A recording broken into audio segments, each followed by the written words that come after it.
Please welcome to the stage, Megan Mitchell.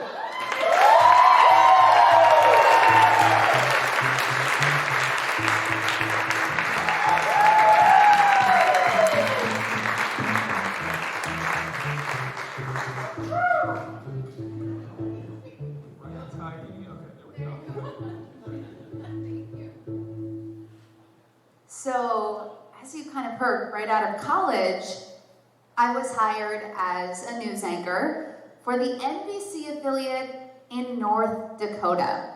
A few months into that, and I became the tribal reporter. I covered Native American reservations in the Dakotas.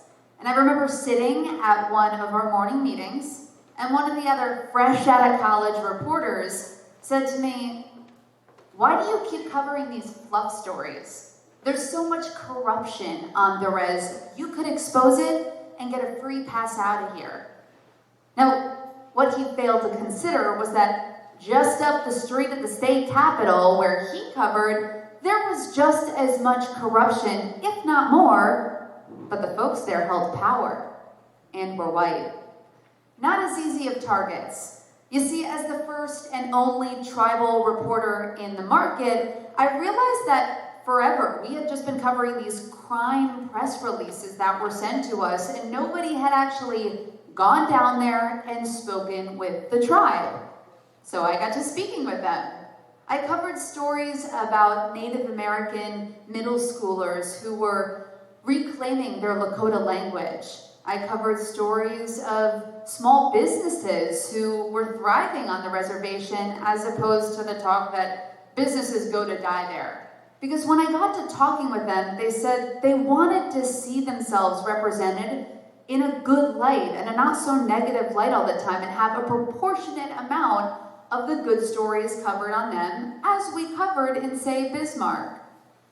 In June of 2015, marriage equality was passed as the law of the land. And yes, and as a lesbian, I recognize the importance of this, right?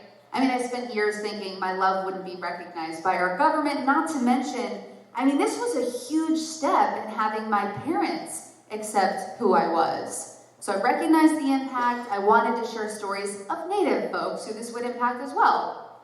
So my photographer, Cliff, comes across a story, and it says Two-Spirit Native Americans aren't included in this historic decision.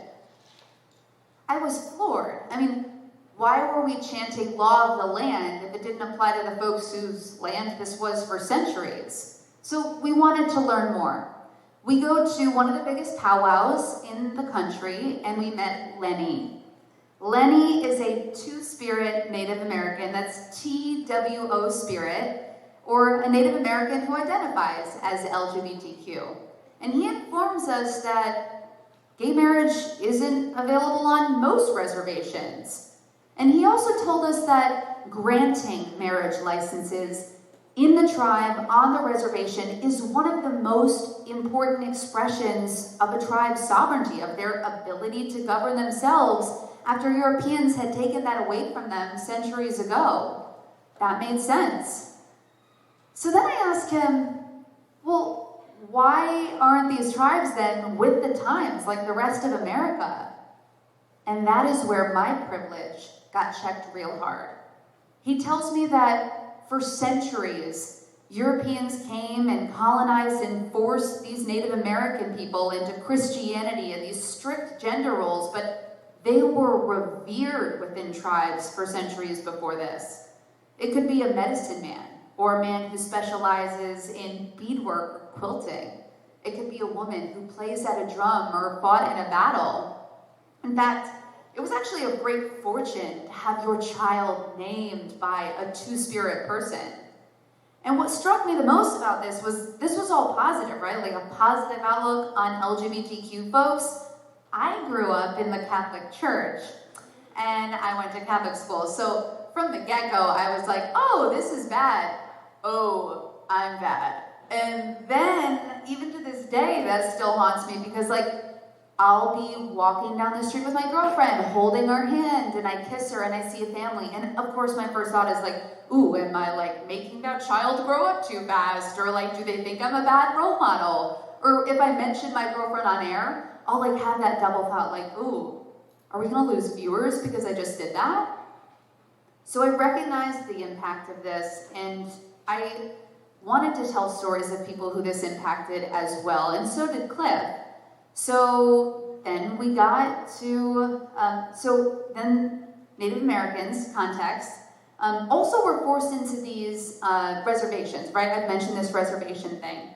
And on these reservations, the US government put them there, and there was poor farming, poor resources there. In fact, they had to rely on the US government for things like housing and schooling, and that's really where this culture began to shift. Today, on these reservations, it's also taken on that negative connotation. There are kids who come out and their parents don't accept them. There's cases of violence against Two-Spirit people on reservations, and there's even cases of murder. So, Cliff and I decide, this needs news coverage. Why aren't we covering this? And so we start talking to folks in the region. We met Lexi and Rane, an engaged couple from Standing Rock, and they were dress shopping, and they wanted to have their ceremony on their reservation and their legality recognized by their tribe. We went up to the Mandan Hidatsa, a Arikara Nation, where they were looking to have marriage equality be put on a ballot for a vote. But the most impactful story was on the Sisseton Wahpeton Oyate Reservation. 15-year-old Ayana Adrian was a freshman at Sisseton High School, and this Two-Spirit was going through intense bullying and hardship. It's a situation I had managed to avoid. You know, I came out at 19, and my parents didn't accept me. My dad, I remember saying, you know, he wouldn't embrace this. My mom told me she cried every night for months. And so I recognized that like the privilege that I had being in college and surrounded by an LGBTQ group of people keeping me afloat was something I didn't want to take for granted. But Ayana Adrian didn't have that luxury. I mean, they were on a rural reservation, and you know, it was subject to that type of discrimination. So I have mentioned this term Two-Spirit, right? So Two-Spirit literally means to embody the spirit of both a man and a woman. And Ayana Adrian fit this term perfectly. Some days they would lean more towards Ayana. They would go to school in a dress and wear a clip and all of that. And other days they would go to school in stereotypical male clothing, and they had short hair, and they would lean more towards their Adrian spirit. It was on those days, unfortunately, that people would go up to them and say, "You're not a boy, you're a girl." Ayana Adrian's sister tells me that they were misunderstood by most people on their reservation. So one day, the tribe does this Ahoda walk. Ahoda is the Dakota word for respect. And this was really a chance for the tribe to go out and to heal whatever was going on in their community. And so they all got together, they did this walk, and then afterwards, they all sat around in a circle, and Ayana Adrian got up. And Ayana Adrian told them how bad it hurt when people treated them badly, and how it made them feel, advocate through and through for equal rights. The bullying didn't stop. And a few months after that walk, Ayana Adrian posted their last words on Facebook. "Please don't hate me." On November 3rd, 2015, Ayana Adrian took their own life. And sitting there at the funeral, watching their casket go by, followed by their mom and sister sobbing in each other's arms, is a moment that I will never be able to get out of my head. More than half of Two-Spirit transgender people have attempted suicide.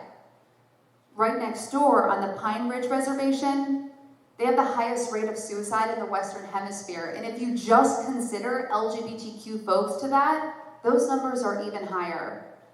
So Cliff and I then go to the funeral reception.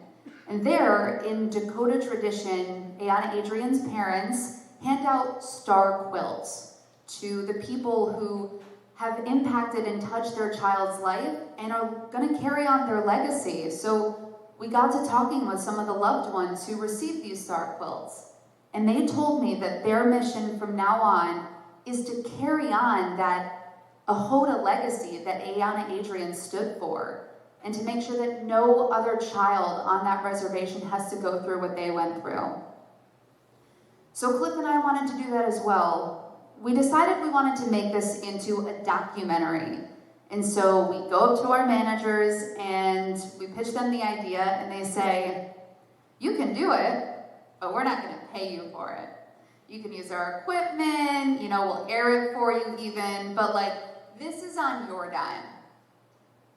I think they fully expected us to be like, oh, boo-hoo, we're not going to do it then, but we showed up every weekend, and we worked on the piece, and then 9 months later, we went back to them. My general manager and my news director were sitting there, and we debuted the documentary. They took a moment, and they said, we actually can't air this. Our advertisers wouldn't approve of the content. 9 months of work, no pay, and no one would get to hear these stories that so desperately needed to be told. And on top of that, I was so angry that I said, you're saying our advertisers wouldn't approve of this content, so you are saying our advertisers wouldn't approve of me. I could see the word lawsuit go across their eyes. And they compromised. They said they would air it at 3 a.m. on a Sunday morning. And so I just said, fine, so be it. If that's what we have to do, I'll take it. So it aired, and after a decent reception, and no one's standing outside the station with fire pitchforks in hand, they said, fine, we'll air it the next week, Saturday at 7 p.m. It was a win for us as storytellers and for the folks whose stories we were telling. And what was really nice was even after that, we ended up winning a national award for it and getting an Emmy award for this. But just a few months later, I ended up getting a job as the weekend morning anchor in Cincinnati, Ohio.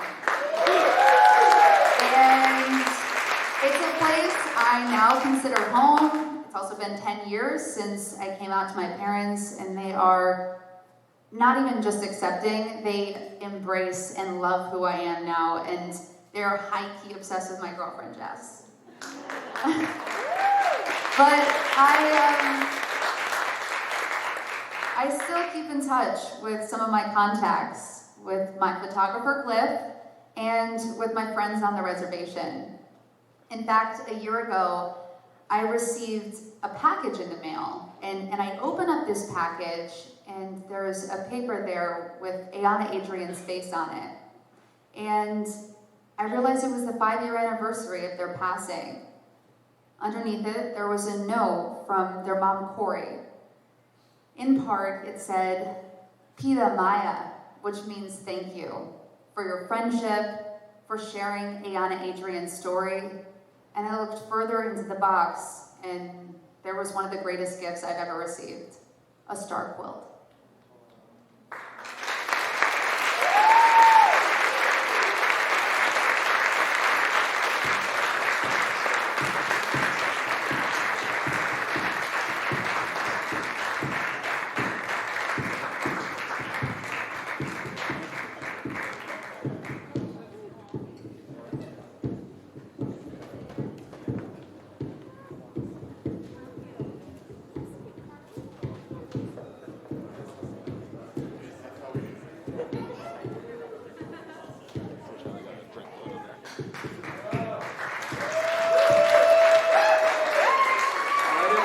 One more time for Megan Mitchell.